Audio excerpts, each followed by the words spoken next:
isu yang sedang hangat dan baru saja hangat gitu kan, dan mungkin masih lagi hangat adalah terbitnya sebuah buku Wanita Syurga yang mengandungi banyak ayat Quran palsu. Jadi jangan keliru, ni buku Wanita Syurga juga. Wanita Syurga adalah istilah yang kami mulakan pada tahun 2016 melalui Konvensyen Wanita Syurga.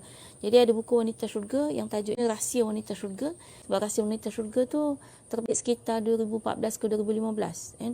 Dan 2016 kita adakan Konvensyen Wanita Syurga. Baik, sejak itu 2 tahun sekali ada Konvensyen Wanita Syurga. Ada yang kedua, ketiga dan keempat. Konvensyen Wanita Syurga yang pertama, buku yang kita lancarkan konvensyen tu adalah Rahsia Wanita Syurga. Kemudian Konvensyen Wanita Syurga yang kedua, buku yang kita lancarkan adalah buku Tips Wanita Menuju Syurga. Ini Konvensyen Wanita Syurga yang ketiga, buku yang kita lancarkan adalah Wanita Syurga Permata Dunia. Dan Konvensyen Wanita Syurga yang keempat, kita terbitkan buku Permata Akidah Wanita Syurga Akhir Zaman.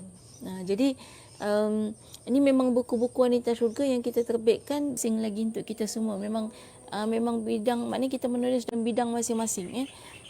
Pendakwah-pendakwah yang mungkin tak asing lagi bagi kita, antara barisan penulisnya adalah Ustazah Asma Harun, Datuk Dr. Ustazah Nur Hafizah Musa, Ustazah Muzayyanah.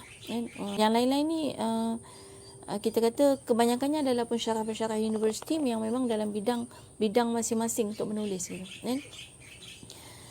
Jadi maknanya kita hasilkan buku Wanita Syurga yang betul-betul karyanya telah disemak gitu.